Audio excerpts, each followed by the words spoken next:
Veronica Hayes had thought she'd won the lottery when she married Damien Wellington 3 years ago. At least, that's what everyone told her. "You're so lucky, Veronica," her sister Megan would say, scrolling through photos of their honeymoon in Santorini on her phone. Damien is literally perfect. On paper, he was. Heir to Wellington Pharmaceuticals, a fortune that could fund a small country. 6'2" with the kind of classic good looks that made strangers do double takes. Successful, charming, generous to a fault with her family. Too generous, Veronica would realize later. The kind of generous that buys loyalty. Damien had a supernatural ability to make everyone around him feel special. He took Veronica's father Bernard and stepmother Linda on European river cruises that cost more than most people's annual salaries, always booking first-class flights and suites with champagne waiting on ice. At family dinners, he'd insist on paying at restaurants where appetizers cost $70 and came in portions you could hide under a quarter. Bernard would beam with pride, telling anyone who'd listen about his brilliant son-in-law who was really going places in the pharmaceutical world. "Damien's the son I always wanted," her father said once, at a family barbecue, while Veronica's brother Ryan stood right there flipping burgers. That should have been her first warning sign. But Veronica had been too caught up in what she thought was love to notice the red flags waving like surrender signals. Damien was attentive, romantic, successful. He supported her marketing career, encouraged her ambitions, and seemed genuinely interested in building a life together. The affair shattered that illusion like a hammer through stained glass. Veronica was supposed to be in Chicago for a 3-day advertising conference, PowerPoint presentations about brand engagement and networking events where everyone exchanged business cards they'd never look at again. Her flight got cancelled due to a mechanical issue, and instead of rebooking, she decided to surprise Damien with a romantic evening at home. The surprise was definitely on her. She found them in their bedroom, the king-sized bed with the 1,000-thread count sheets she'd picked out, her husband and his assistant Monica, a 23-year-old blonde with an enthusiasm for her job that Veronica had apparently underestimated. Not exactly the homecoming she'd planned. What came next was almost worse than the discovery itself. When Veronica told her family she was filing for divorce, expecting sympathy and support, she got lectures instead. "All men make mistakes," her father said over Sunday brunch the following week, actually defending Damien like he was some misunderstood victim. "That doesn't mean you throw away a good marriage. Damien provides stability for this entire family, Veronica. You need to think about the bigger picture. Stability for the entire family. Not support for his daughter, who'd just discovered her husband's betrayal. Stability for the family." The priorities were crystal clear. Veronica's mother had died from ovarian cancer 4 years earlier, after an 18-month battle that had drained them emotionally and financially. Catherine Hayes had been the glue holding their family together, the one who remembered birthdays, organized holidays, and made sure everyone stayed connected. Since her death, Veronica had desperately tried to fill that role. She organized Thanksgiving dinners, planned Christmas celebrations, remembered everyone's birthdays, sent group texts about family gatherings. She'd become the unofficial family coordinator, the emotional labor manager, the one who kept everyone's social calendars synchronized. But apparently, none of that mattered compared to Damien's financial contributions to their increasingly expensive lifestyle. Megan, who was 24 and somehow had an internship at Wellington Pharmaceuticals that she'd landed through what Veronica now understood was a calculated move on Damien's part, was even more direct. "Maybe if you weren't so uptight all the time, he wouldn't have needed to find excitement elsewhere," Megan said, not even looking up from her phone. "Damien is a good man who takes care of this family. You should forgive him and stop being so dramatic." 24 years old and already an expert on marriage and forgiveness. Ryan, who was 30 and should have known better, was brutally honest about his priorities. "Look, Ronnie, I'm not losing my golf partner and courtside Blazers tickets over your personal drama. Damien and I have plans for playoffs. Marriage is complicated. Get over it. A little infidelity." That's what her family called her husband of 3 years sleeping with another woman in the bed where she'd imagined raising children someday. Sitting at that brunch table, looking at the faces of people who were supposed to love her unconditionally, listening to them choose her cheating ex-husband over their own daughter and sister, something fundamental died inside Veronica. But something else was born. Determination to show them exactly what they were choosing, and exactly what they were about to lose. The divorce took 8 months of pure psychological warfare. Damien alternated between love bombing her with expensive gifts and threatening her with financial ruin if she didn't come to her senses. First came the jewelry phase. A different piece every week, each more expensive than the last. A diamond bracelet that cost more than most people's cars. Ruby earrings that reminded him of her passion. A platinum necklace with a card reading, "I'm nothing without you." When jewelry didn't work, he moved to grand gestures. A surprise trip to the Maldives that Veronica refused to take. A new Tesla in her favorite color, parked in their driveway with a massive bow. Flowers delivered to her office every day for 3 weeks until her colleagues started getting headaches from the overwhelming fragrance. Then came the therapy phase. "Veronica, I found this incredible marriage counselor," Damien said during one of his surprise visits to her temporary apartment. "Dr. Morrison has saved dozens of marriages. Just give us one session." "What's the harm?" "The harm," Veronica explained repeatedly, was that therapy only works when both people want to fix the relationship. She wanted to end it. But Damien was nothing if not persistent. He enrolled in individual therapy and sent her weekly updates on his progress. "My therapist says I was self-sabotaging because I was afraid of how much I loved you," he told her during another ambush visit. "I hurt you because I was scared of being vulnerable." It was almost impressive how he'd made his betrayal about his feelings instead of her pain. When psychology didn't work, he tried financial intimidation. "Veronica, you need to think about what you're walking away from. The house, the investments, my family's company. Do you really want to give up your entire future because of one mistake?"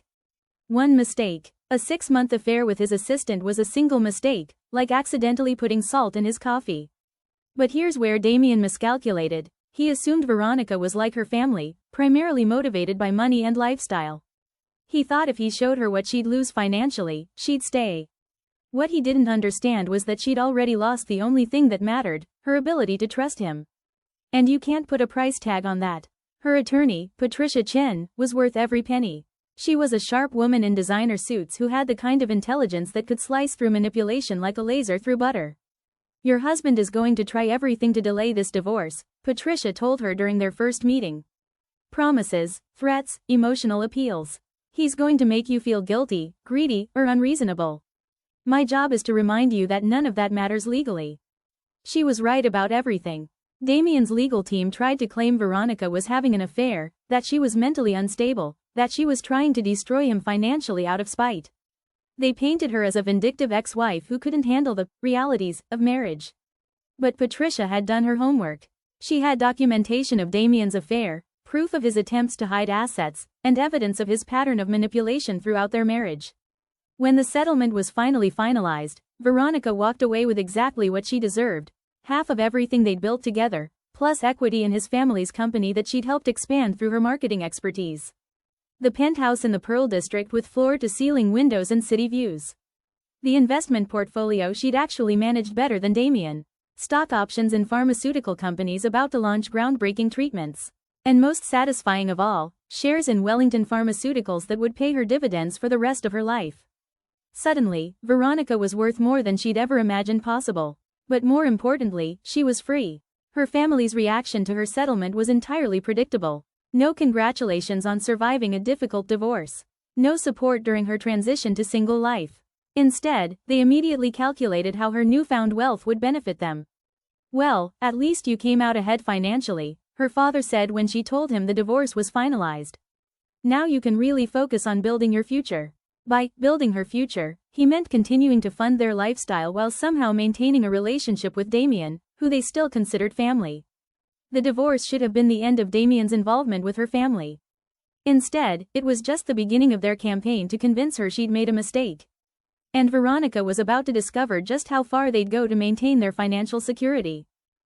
The months leading up to Thanksgiving, Veronica actually thought things might be improving. Megan had been texting more frequently, asking about her work and seeming genuinely interested in her post-divorce life. Ryan had called to invite her to a Blazers game, just the two of them. Her father had even commented about being proud of how well she was handling everything. Veronica thought maybe they were finally realizing that choosing between her and Damien wasn't necessary. Maybe they could all move forward like mature adults. God, she was naive. What she didn't know was that Damien had been working behind the scenes, planting seeds of doubt about her mental state. "Veronica's struggling more than she lets on," he told her father during one of their golf games. "Her refusal to reconcile is really just fear of being vulnerable again. She's always been too proud to admit when she's wrong." He painted himself as the patient, understanding ex-husband willing to take her back despite her emotional instability. Her family ate it up because it justified their continued relationship with him. The Tuesday before Thanksgiving, Megan called with what seemed like genuine concern. "Ronnie, are you sure you're okay? You've seemed really distant lately." "I'm fine, Meg. Why? I'm just worried about you." "We all are." There was something in her tone, a practiced sympathy that felt rehearsed. "I'm really okay. Actually looking forward to Thanksgiving dinner." "About that," Megan said, and Veronica heard it, the shift in her voice. "We've been talking, and we think it might be better if this year was just immediate family." "I am immediate family. You know what I mean. People who aren't going through major life changes right now." "Megan, I got divorced. I didn't have a lobotomy." "Veronica, you don't have to get defensive. We're just concerned about family dynamics with everything that's happened." "Family dynamics. Code for Damien will be there, and we don't want you to make it awkward." "Is Damien going to be at Thanksgiving dinner?" Silence. Long, telling silence. "Megan, is my ex-husband going to be at my family's Thanksgiving dinner?" "He's been part of this family for years, Ronnie. The divorce doesn't change that. Actually, it changes everything. We're not married anymore. He cheated on me. He's not family." "That's your opinion." Veronica's 24-year-old sister was lecturing her about family dynamics based on her vast experience with relationships. "Megan, if Damien is there, I won't be comfortable coming." "Then maybe you should work on your comfort level instead of expecting everyone else to accommodate your issues." Issues. Her hurt feelings about betrayal were issues she needed to work on. That conversation should have been her warning. But Veronica still held on to hope that when it came down to it, her family would choose their daughter and sister over an ex-son-in-law. She spent Wednesday preparing her contributions to Thanksgiving dinner: homemade cranberry orange relish using her mother's recipe, a sweet potato gratin that took hours to prepare, and an expensive Pinot Noir she'd been saving. She even bought a new dress, deep wine-colored silk, wanting to look confident and successful. She wanted to show them that divorce hadn't broken her.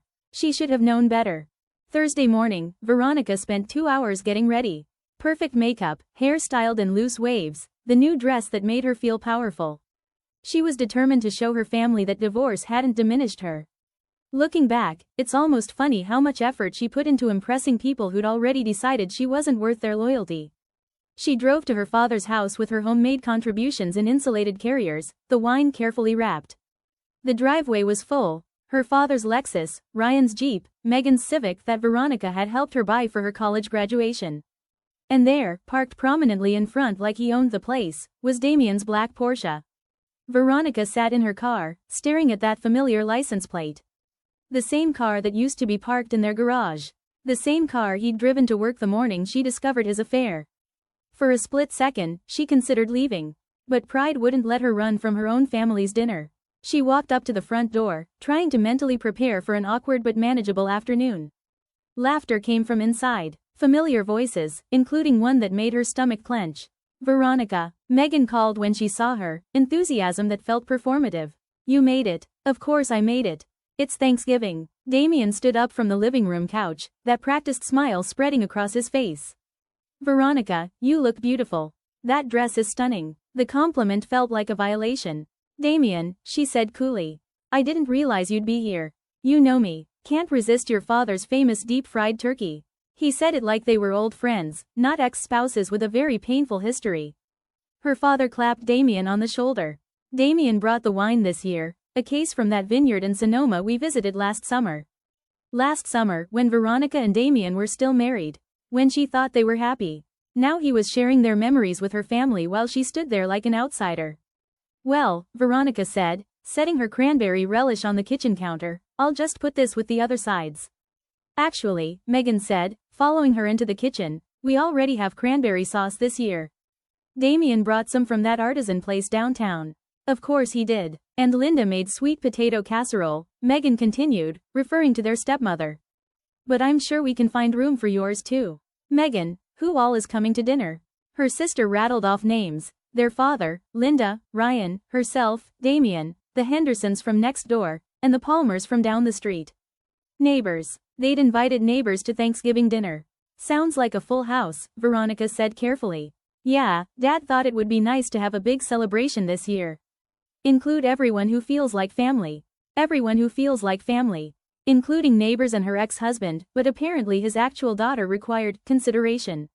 Veronica should have seen it coming. The way Megan kept glancing toward the living room. The way her father avoided eye contact. The way Damien was being treated like the guest of honor. But she was still operating under the assumption that blood was thicker than water. She was about to learn how wrong she could be. Dinner was served at 3 o'clock sharp, her father's traditional Thanksgiving schedule.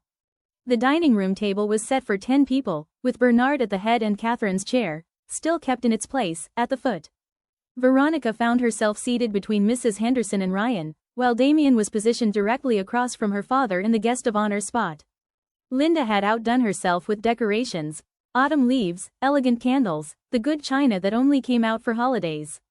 Everything looked magazine perfect. Her father stood to give his traditional blessing. "We gather today to give thanks for family, for health, for the blessings in our lives," he began, his voice warm. "This year has brought changes to our family, some difficult, some unexpected. But through it all, we've been reminded of what truly matters." He paused, his eyes lingering on Damien before moving to Veronica. "We're grateful for the people who stand by us through thick and thin. The ones who show us what loyalty and commitment really mean." Veronica felt her chest tighten. "We're thankful for Damien, who continues to be such an important part of this family, even during challenging times." Damien nodded humbly, playing the role perfectly. "And we're grateful for the wisdom to know the difference between temporary conflicts and permanent bonds."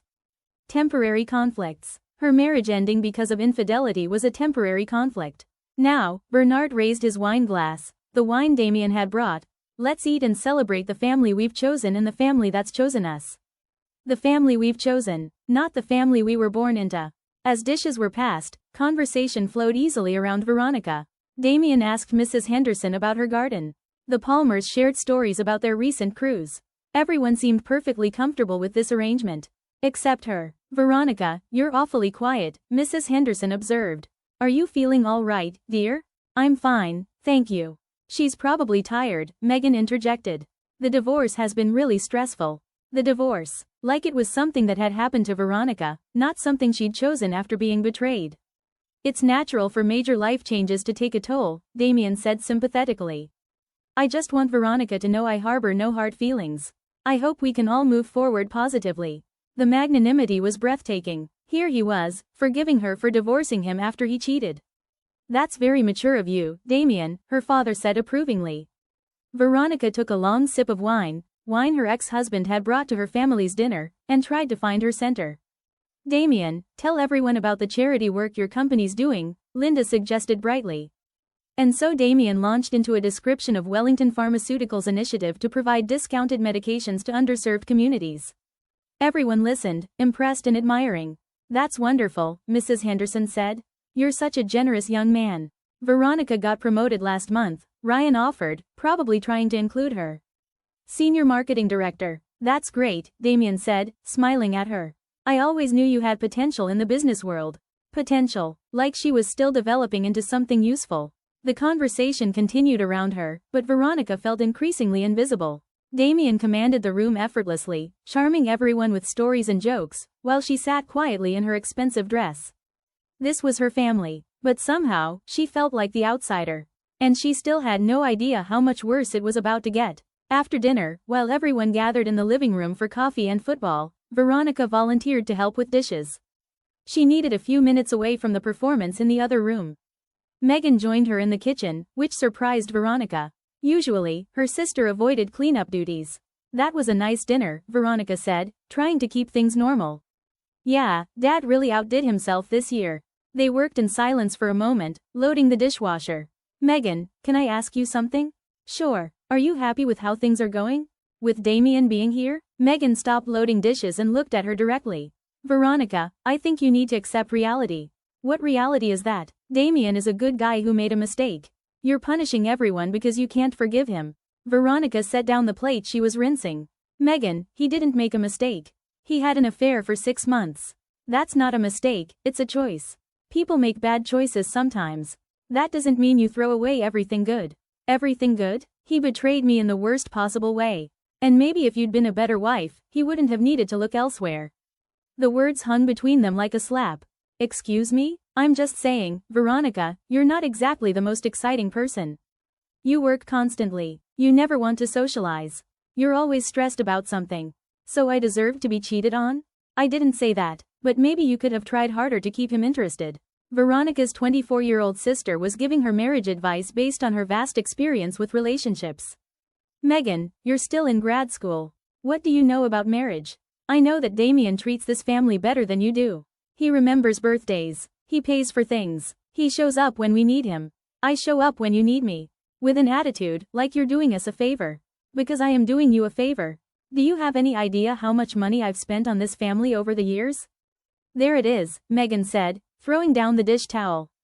It always comes back to money with you. Because money is the only thing any of you seem to value from me. That's not true, isn't it? When's the last time anyone in this family asked how I was doing without wanting something?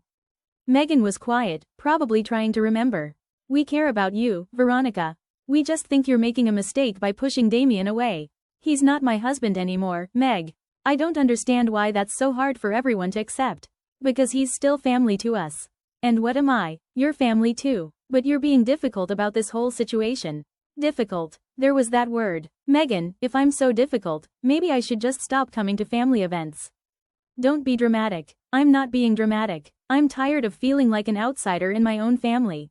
You're not an outsider. You're just going through a hard time. A hard time that everyone thinks I brought on myself. Veronica, nobody thinks that. But her tone suggested otherwise. They finished the dishes in tense silence, and Veronica realized something that should have been obvious earlier. This wasn't about Thanksgiving dinner. This was about her family making a choice between Damien and her. And she was losing. When they returned to the living room, Damien was showing her father something on his phone, probably photos from his latest business triumph or charitable endeavor. Veronica sat down and watched her family interact with her ex-husband like he was the son and brother they'd always wanted. The writing was on the wall. She just wasn't ready to read it yet. The days following Thanksgiving felt increasingly surreal. Friday morning, Veronica woke up feeling unsettled. Something about the whole dynamic felt fundamentally wrong, but she couldn't articulate exactly what bothered her most. Maybe it was the way her father had looked at Damien with obvious admiration. Or how Megan had defended him so fiercely while criticizing her. Or perhaps it was the growing realization that her family was more comfortable with her ex-husband than with her. Saturday, Megan texted. Thanks for coming to dinner.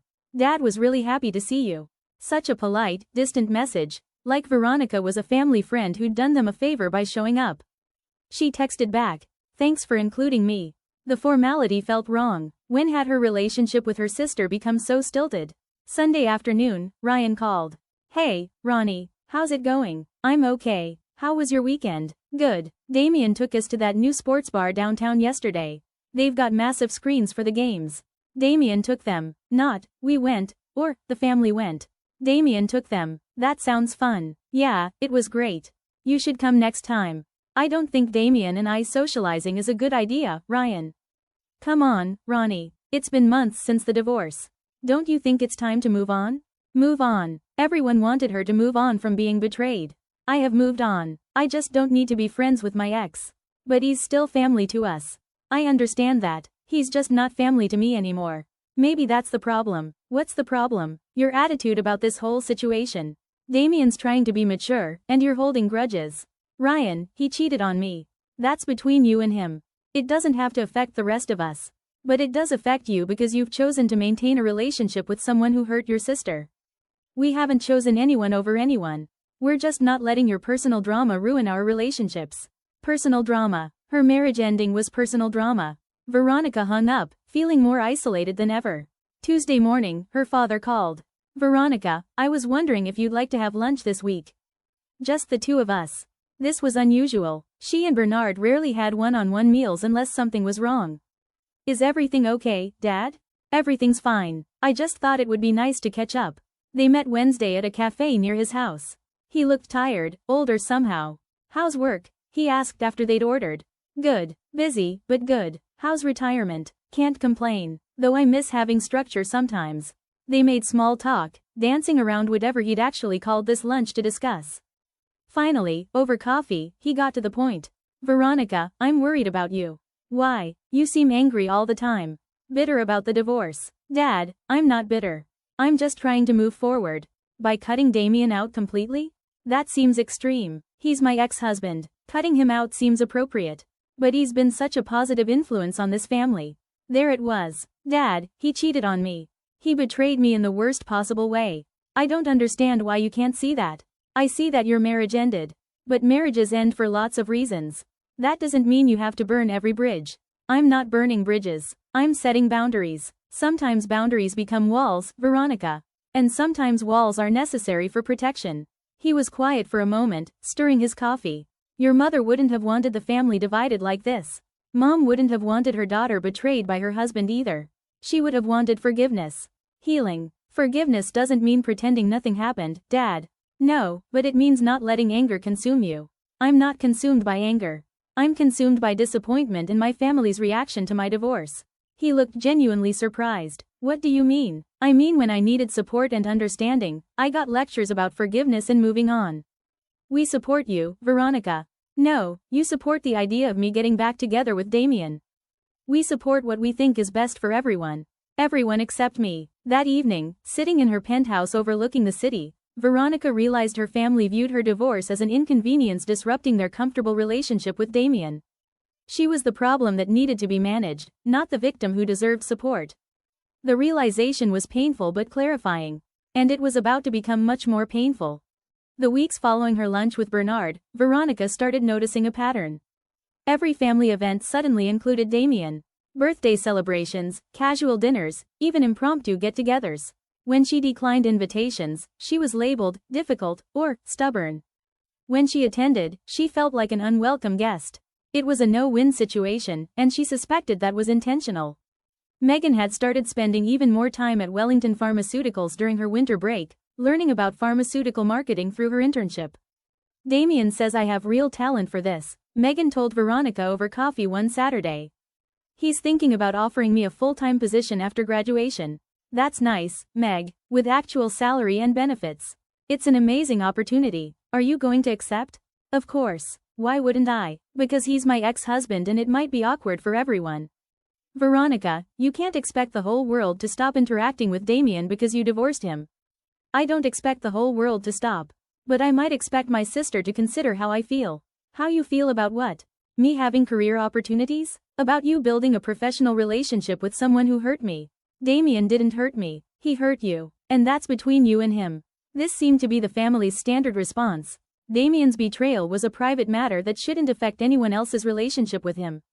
Ryan's reasoning was even more direct. Look, Ronnie, Damien has courtside Blazers tickets. You want me to give that up because you're mad at him? I'm not mad at him, Ryan. I divorced him because he cheated. Same difference. Point is, your personal problems with Damien don't have to become my problems. Your sister being betrayed isn't your problem? Not when it means missing playoff games. The casual cruelty was breathtaking. Her father's justification was more sophisticated but equally hurtful. Veronica, Damien has apologized for his mistakes. He's shown genuine remorse and commitment to being better. To whom has he apologized? To all of us. He knows his actions affected the whole family. What about apologizing to me? He's tried. You won't accept it. This was news to Veronica. Damien had never apologized for his affair. He'd made excuses, blamed their marriage problems, suggested counseling, but never actually said, I'm sorry for cheating on you. When did he apologize to me, Dad? He said he's tried to reach out multiple times. Reach out, like sending flowers with manipulative notes counted as apologizing. Dad, Damien has never apologized for having an affair. He's made excuses and tried to minimize what he did, but he's never taken responsibility. Maybe you weren't ready to hear it. So now it was her fault for not being receptive to an apology that had never been offered. But Veronica still held on to hope that when it really mattered, her family would choose her. That hope was about to be tested in the most brutal way possible. The Tuesday before Thanksgiving, 1 year after that awful dinner, Veronica was shopping for ingredients to make her mother's stuffing recipe when her phone buzzed. A text from Megan. Can we talk? Important family stuff. Veronica called immediately. Hey, what's going on? So we need to discuss Thanksgiving arrangements. Her tone was weird, formal and nervous. Okay, what time should I come over Thursday? Actually, that's what I wanted to talk about. This year's going to be a little different. Different how? Well, Damien's going to be there, obviously, and Dad thought it might be better if we kept things simple. Simple how, Megan? Just, less complicate.